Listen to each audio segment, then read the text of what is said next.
Good morning all of you. Myself Pankaj Kumar Shukla, your chemistry lecturer.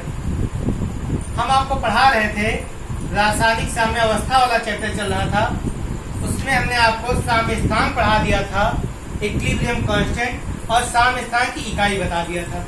आज हम लोग पढ़ेंगे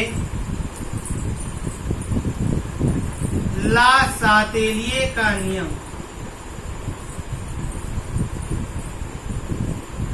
ला सातेलिए का नियम।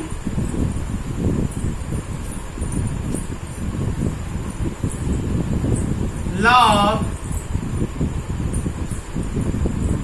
ले सैटेलिए।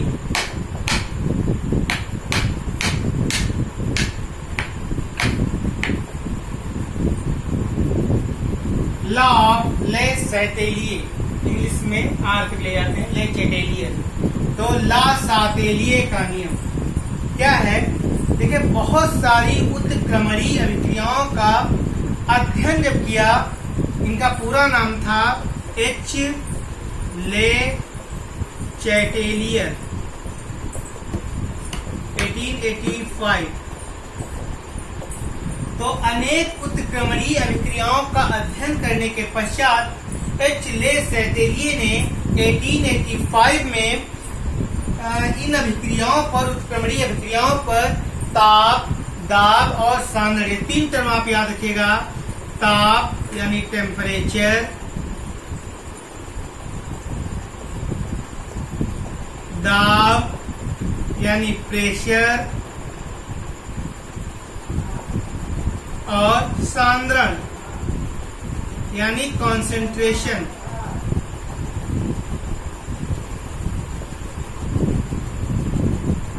तो अनेक उत्क्रमणीय अभिक्रियाओं का अध्ययन करने के पश्चात इन एच ले सैटेलिए ने 1885 में इन अभिक्रियाओं पर ताप, दाब और सांद्रण यानी सांद्रता के प्रभाव को स्पष्ट करने के लिए एक नियम दिया। उसी नियम को कहते हैं ला सातेलिए का नियम।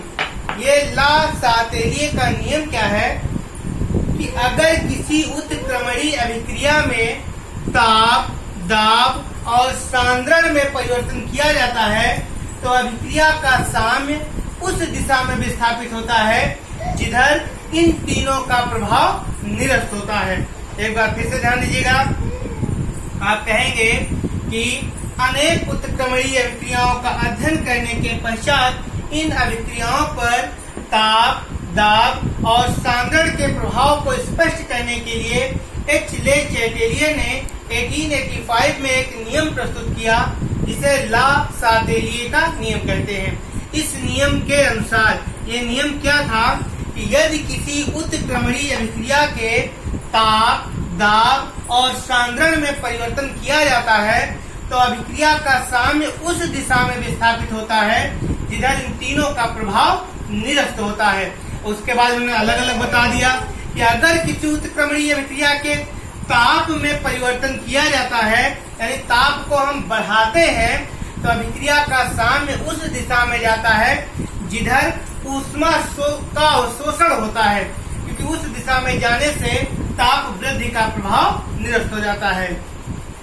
और अगर किसी उत्क्रमणीय अभिक्रिया के में दाब बढ़ाया जाता है तो अभिक्रिया का साम्य उस दिशा में जाता है जिधर अणुओं की संख्या में कमी होती है, अर्थात जिधर आयतन कम होता है, घटता है, क्योंकि उस दिशा में जाने से दाब वृद्धि का प्रभाव निरस्त हो जाता है। और अगर किसी उत्क्रमणीय अभिक्रिया के साम्य में सांद्रण में परिवर्तन किया जाता है तो अभिक्रिया का साम्य उस दिशा में जाता है जिधर उस पदार्थ की खपत होती है, खर्च होता है, क्योंकि उस दिशा में जाने से सांद्रण में वृद्धि का प्रभाव निरस्त हो जाता है। इसको एक बार हम आपको फिर से बता रहे हैं, फिर हम इसको रिएक्शन के लिए अगले वीडियो में आपको एक्सप्लेन करेंगे। क्या है ये नियम? आप कहेंगे अनेक उत्क्रमणीय अभिक्रियाओं का अध्ययन करने के पश्चात इन अभिक्रियाओं पर ताप, दाब और सांद्रण के प्रभाव को स्पष्ट करने के लिए एच ले सैटेलिए ने 1885 में एक नियम प्रस्तुत किया, जिसे ला सातेलिए का नियम कहते हैं। इस नियम के अनुसार यदि किसी उत्क्रमणीय अभिक्रिया के में ताप ताप, दाब और सांद्रण में परिवर्तन करते हैं तो अभिक्रिया का साम्य उस दिशा में विस्थापित होता है जिधर इन तीनों का प्रभाव निरस्त होता है। पहला पॉइंट, अगर किसी उत्क्रमणीय अभिक्रिया के ताप में वृद्धि करते हैं तो अभिक्रिया का साम्य उधर जाता है जिधर ऊष्मा का अवशोषण होता है, क्योंकि उस दिशा में जाने से ताप वृद्धि का प्रभाव खत्म हो जाता है। अगर किसी उत्क्रमणीय अभिक्रिया के साम्य में दाब बढ़ाते हैं तो अभिक्रिया का साम्य उधर जाता है जिधर आयतन घटता है, अर्थात जिधर अणुओं की संख्या कम होती है, क्योंकि उस दिशा में जाने से दाब वृद्धि का प्रभाव खत्म हो जाता है। और अगर किसी उत्क्रमणीय अभिक्रिया के सांद्रण में वृद्धि करते हैं तो अभिक्रिया का साम्य उस दिशा में जाता है जिधर उस पदार्थ की खपत होती है, क्योंकि उस दिशा में जाने से सांद्रण वृद्धि का प्रभाव निरस्त हो जाता है। ओके।